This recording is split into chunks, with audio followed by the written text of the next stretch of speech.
არ გვეგონოს, რომ ადამიანები ჩვენ სულ უნდა ვიყოთ კარგი გოგოს და კარგი ბიჭის პოზაში და სცენარში. და სულ მოწესრიგებულები და რაღაცა დავარცხნილები და იმიჯგასწორებულები და არავითარ შემთხვევაში ეს ეწინააღმდეგება ადამიანის როგორც ადამიანის ძუძუმწოვარი ადამიანის სტრუქტურას ეწინააღმდეგება. მთელი ანთროპოლოგიური ცოდნა და ის დაკვირვება იმ კულტურებზე, ძველ ცივილიზაციებზე ამას გვიჩვენებს, რომ ადამიანს სჭირდება აუცილებლად ქაოსში გადაშვება. ქაოსი როგორც სტრუქტურა არის ადამიანის განყოფელი ნაწილი. რატო არის, რომ თქვათ, მუშაობთ თქვათ 6 დღე და მე 1 დღე ვისვენებთ, ხო? ან 2 დღე ვისვენებთ, ხო? ეს არის აუცილებელი აქტი. გადანაწილება ადამიანის გრაფიკის სწორად და იქ ჩვენი თავისთვის დასვენებისთვის დროის ეს არის სასიცოცხლოდ მნიშვნელოვანი. ნუ ჩვენი სასიცოცხლო ენერგიები რო ახდება ამ დროს ერთია, მაგრამ მეორე კიდევ ის არის, რომ ჩვენ აუცილებლად გვჭირდება ქაოსურ მდგომარეობაში ყოფნა. სხვანაირად ჩვენ წესრიგს ვერ დავამყარებთ ჩვენ ცხოვრებაში, რაც არ უნდა პარადოქსად გეჩვენებოდეთ. თუ თქვენ გინდათ თქვენს ცხოვრებაში იყოს წესრიგი, თქვენ უნდა ისწავლოთ ქაოსში ყოფნა. ვის გაუხარდა ეხლა? ვორკაგოლიკების პრობლემა არის კიდე, აი მე ტიპიური ვორკაგოლიკი ვარ. მოწყენილი ვარ საქმე თუ არ გამოვინახე რაღაცა. ხო, ეს ხო გაქცევის ფორმაა, ხო, რაღაც რეალობიდან. კი, მოვიტანე, ამიტომ ძალიან ცნობილი ბრიტანელი ანთროპოლოგის ვიქტორ ტერნერის წიგნიდან ეს ძალიან ცნობილი კლასიკური ნაშრომი არის ანთროპოლოგიაში.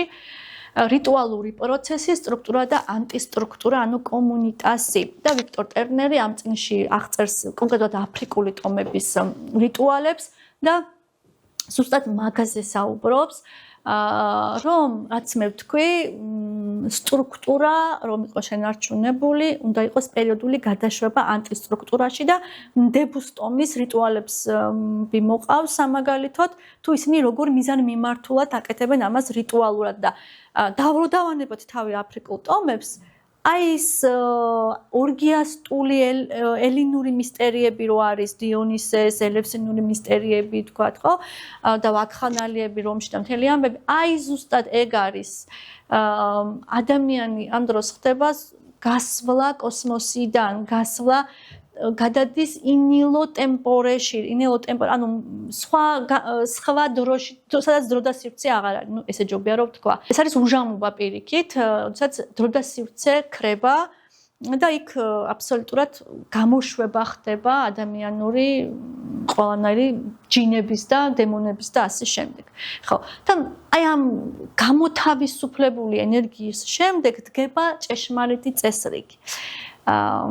ასე რომ ამას პირდაპირ რიტუალურად კეთდებოდა დიდ ცივილიზაციებში. ეხლა რას ამბობს ტერნერი? თითოეული ოპოზიცია, ანუ აი ეს ბინარული და დუალური ოპოზიციებზე ლაპარაკი, ხო? თითოეული ოპოზიცია გადაილახება ხელახლა მოპოვებულ მთლიანობაში. ანუ ესენი იმიტომ დიფერენცირდება, იმიტომ შორდება ერთმანეთს აი ეს ბინარული, იმიტომ დაიყო, რომ მე ისევ გამთლიანდეს. საბოლოოდ ჩვენი მიზანი, სამყაროსეული მიზანი არის დიდი მთლიანობის მიღწევა. იუნგს ფსიქოლოგია და ალქიმიაში აქვს ესეთი ტერმინი, ალქიმიური ტერმინი სხვათა შორის, ჰომოტოტუს, ამას ნიშნავს მთლიანი ადამიანი. მთლიანი ადამიანი ჰომოტოტუსი რო გახდე, ჯერ უნდა დანაწევრდე, ისე ვერ გახდები ჰომოტოტუსი მთლიანი ადამიანი.